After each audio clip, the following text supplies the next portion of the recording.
चिड़िया का मिट्टी का घर।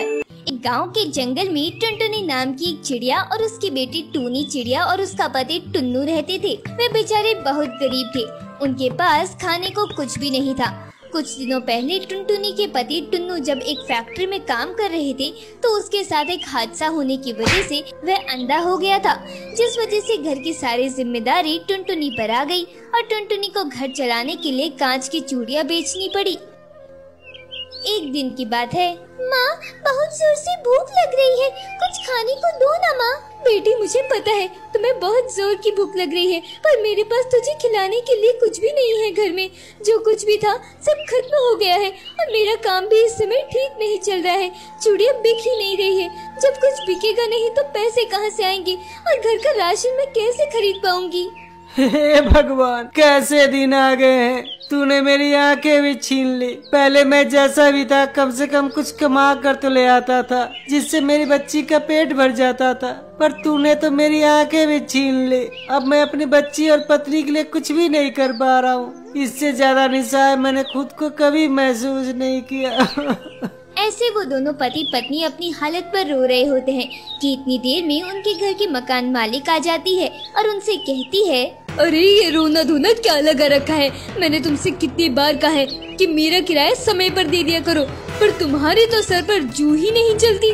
पर अब बहुत हो गया, या तो मेरा किराया दो या ये घर खाली करो अभी के अभी। दीदी, ऐसा मत करो, हम कहाँ जाएंगे। हम पर कुछ तो तरस खाओ। मैं आपसे वादा करती हूँ इस बार किराया आपको जल्दी ही दे दूंगी। नहीं, मुझे ये सब बकवास नहीं सुननी। मैंने तुम्हें बहुत समय दे दिया, पर अब और नहीं। मेरे घर के लिए बहुत से किराएदार आते हैं, पर मकान खाली ना होने की वजह से वे चले जाते हैं। अच्छा यही होगा कि तुम अब मेरा घर खाली कर दो। मैंने तुम्हें बहुत मोहलत दे दी, पर अब बस। पर बहन, इतनी रात को हम जाएंगे तो जाएंगे कहाँ? आप भी तो सोचो बहन, प्लीज हमारे साथ ऐसा मत करो, हम पर रहम खाओ। नहीं, मेरे घर को अभी के अभी खाली करो और यहाँ से निकल जाओ और यहाँ दोबारा नजर मत आना। ऐसे कहकर वो हेनर कौवन टुनटुनी को घर से निकाल देती है। उसके बाद टुनटुनी अपने पति और अपनी बेटी टुन्नी के साथ एक पेड़ की डाली पर जाकर बैठ जाती है और अपनी किस्मत को कोसने लगती है और रोने लगती है। वो सभी पूरी रात बाहर ही रहते हैं, जिस कारण टुन्नी चिड़िया बीमार हो जाती है और अगली सुबह, अरे इसे तो बहुत तेज बुखार आया हुआ है। रात भर ओस में रहने से इसको ठंड लग गई होगी, पर करे भी तो क्या, बिना घर के यही होगा हमारे साथ। अब हमें इस चीज की आदत डालनी होगी। नहीं, मैं ये नहीं होने दूंगी। मैं अभी किसी न किसी घर का इंतजाम करूंगी। ऐसा कहकर टुनटुनी इधर से उधर देखने लगती है। तभी उसकी नजर मिट्टी पर पड़ती है। क्यों ना मैं एक मिट्टी का घर बनाऊं?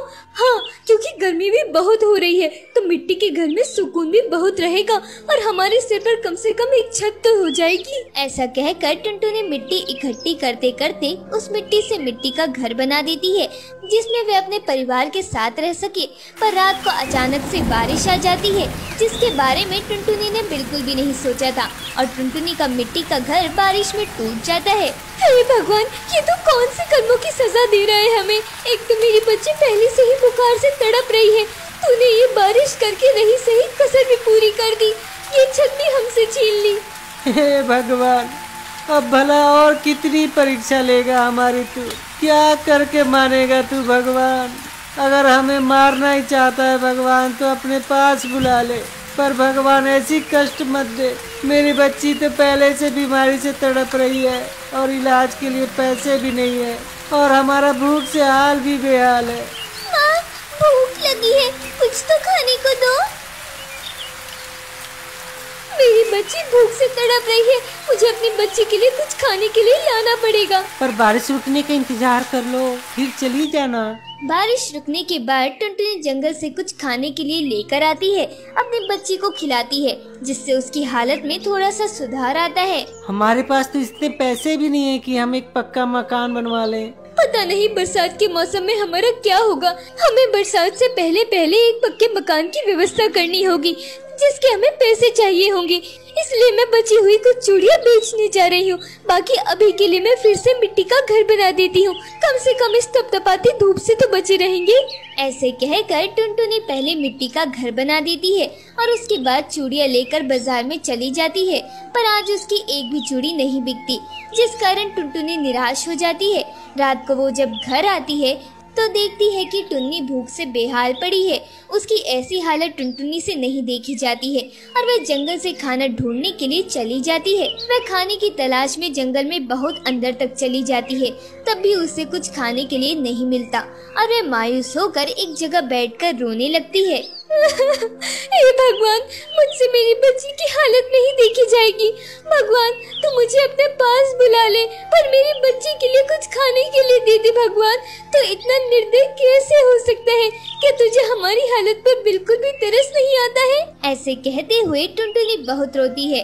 उसकी सारी बात एक परी पेड़ पर बैठी सुन रही होती है और उसकी ऐसी हालत देखकर उसे टुनटुनी पर बहुत दया आती है। उस पर दया करके वे उसके सामने आती है और उससे कहती है, टुनटुनी चिड़िया, मैंने तुम्हारी सारी बात सुन ली है। तुम इतने दुखों से अकेली लड़ रही हो। सच में तुम एक सच्ची माँ हो। आप कौन हैं और मेरी बात आपने कब सुनी? टुनटुनी, डरो मत, मैं एक भली परी हूँ। मैं यहाँ से जा रही थी कि तुम्हारी रोने की आवाज सुनते हुए मैं तुम्हारे पास आ गई और मैंने तुम्हारी सारी बातें सुन ली है। पर तुम अब निश्चिंत हो जाओ टुनटुनी चिड़िया, अब तुम्हें कोई भी कष्ट नहीं होगा। अब मैं तुम्हारे साथ हूँ ना, तुम्हें कुछ नहीं होने दूंगी और जितने भी दुख तुमने सहे हैं और कष्ट झेले हैं उनको खत्म कर दूंगी। सच में परी जी, आप मेरी मदद करेंगी? अच्छी परी। हाँ टुनी चिड़िया, बोलो तुम्हें क्या क्या परेशानी है? मेरी बच्ची बहुत बीमार है और उसे बहुत भूख भी लगी है। बहुत दिनों से उसने कुछ खाया नहीं है, तो क्या तुम हमें कुछ खाने को दे दोगी? खाया तो तुमने भी कुछ नहीं है ना टुनटुनी, पर अब तुम निश्चिंत होकर घर जाओ, तुम्हें वहाँ पर सब कुछ मिल जाएगा। तुम्हारा हर दुख दूर हो चुका होगा। इसके बाद टुनटुनी अपने घर की तरफ वापस चल पड़ती है। उसे परी की बात पर यकीन तो नहीं होता है, पर उसके पास यकीन करने के अलावा और कोई रास्ता भी नहीं था। जब वह घर आकर देखती है तो चौंक जाती है। उसका मकान जो कि कच्चा था और मिट्टी से बना था, वह अब सोने का बन चुका था और उसके पति की आंख की रोशनी भी वापस आ गई थी और उसकी बच्ची भी ठीक हो गई थी और उसके घर में बहुत सारा धन अपने आप आ गया था। उसके बाद फिर कभी टुनटुनी को दुख नहीं झेलना पड़ा।